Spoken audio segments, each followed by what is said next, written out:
바로 5점, 6점이 날아가 버리는 거예요. 안정적 1등급 멀어질 수밖에 없어요. 제 하루에 1시간씩 1번, 2번, 3번 넘버링 해보시면 충분히 실력이 늘 수 있다. 하루에 1시간 투자해서 1등급이 가능하냐고요? 제가 오늘 설명드린 대로 하루에 1시간씩 투자하시면 안정적인 1등급 충분히 가능합니다. 근데 오늘 영상 같은 경우는 중하위권 친구들 대상으로 한 영상은 아니고요. 이미 중상위권 친구들이 보시면 좋을 것 같아요. 한 2, 3등급에서 1컷 정도 친구들 보면 좋을 것 같은데, 제가 학생들 보면 2, 3등급에서 1컷 친구들이 그런 얘기를 많이 한다고. 선생님이 그 설명해 주신 대로 글을 읽어보니까 독해력은 좋아져서 웬만한 건 괜찮은데 딱 진짜 이상하게 추론 문제만 보면 틀린다라고 하시는데, 수학으로 따지면 이제 2, 3점짜리는 괜찮은 거야.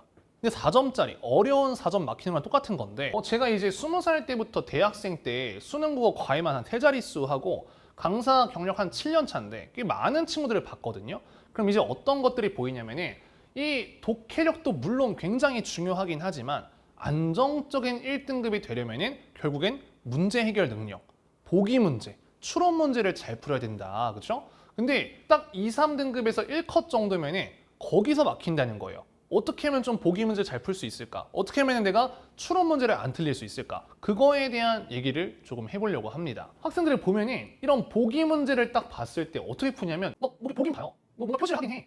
인상을 써. 째려봐. 째려보고. 선지 딱 보다가 머리 좀 긁어. 아이 모르겠다 이러면 그냥 넘어가 버린단 말이야. 80분 운영하는 연습할 땐 당연히 안 풀리면 넘어가는 게 맞기는 해요. 맞긴 한데, 그렇게 이제 시험지를 풀고 나서는 고민을 해봐야 되잖아요.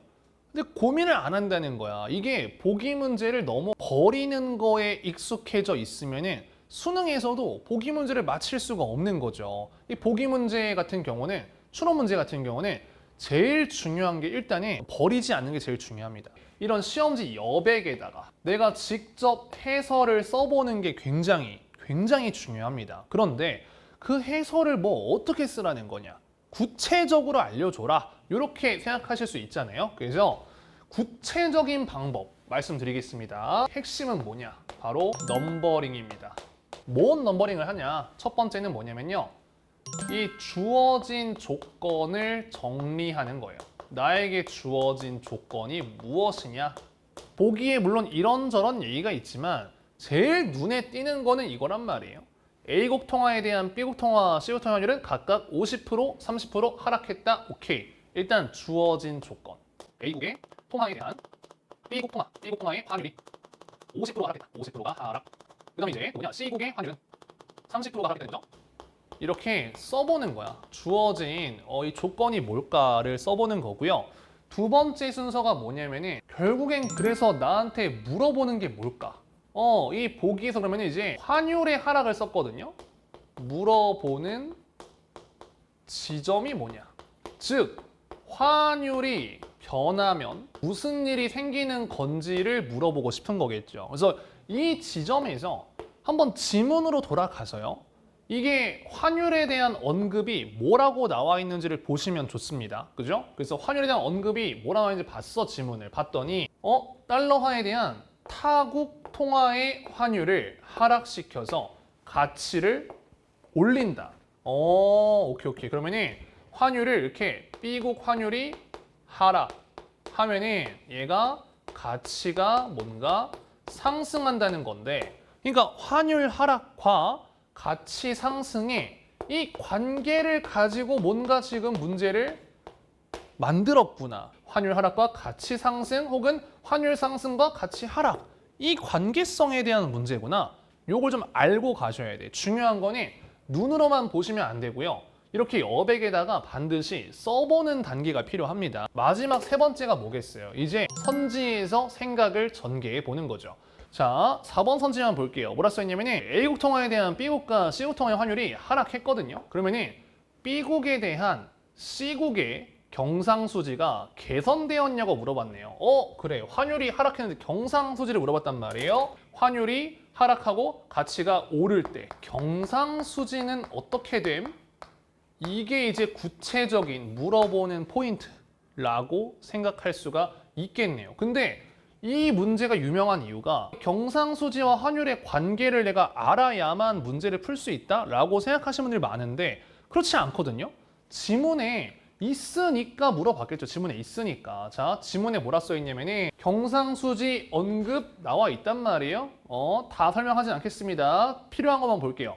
경상수지 그래 적자가 누적이 돼서 어쩌고저쩌고 문제가 생겼어. 그래서 이거에 대한 해결할 수 있는 방법으로 뭘 제시했냐면 달러화에 대한 여타국 통화의 환율을 하락시켜가지고 그 가치를 올리는 평가절상이라고 합니다. 무슨 얘기예요? 자, 지문을 봤더니 이 아까 내가 얘기했던 환율 하락, 통화가치 상승과 경상수지의 관계가 나와 있단 말이에요. 그렇죠? 지문의 내용을 또 한번 써보는 거야. 경상수지가 그래.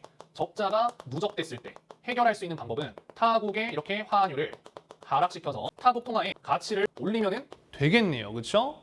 이게 이제 드디어 경상수지 환율 가치의 이 조건이 드디어 모였단 말이죠. 4번 선지 한번 다시 볼까요? 야, C국의 경상수지는 개선이 됐을까? 이거를 결국에는 물어본 거잖아요. 그렇죠? 근데 우리는 답을 이미 알고 있단 말이에요. 타국의 가치가 올라가면은 C국의 경상수지는 개선될 거란 말이에요. 타국은 어디겠습니까? 당연히 B국이겠죠. 즉 우리는 B국의 이 가치가 올라갔는지 떨어졌는지만 보면 되겠죠. 만약에 B국 통화 가치가 올랐다면 4번 선지가 정답이 될 텐데, 자 여기 조건 써놓은 거 있잖아요. A국 통화에 대한 B국 환율이 50% 하락했대요. 즉 B국은 통화 가치가 50% 상승했다고 합니다. C는 30%만 상승했다고 해요. 그러면은 둘 중에 누가 더 가치가 올랐다고 볼 수 있겠습니까? 나는 30%만 올랐는데 친구는 50%나 올랐어요.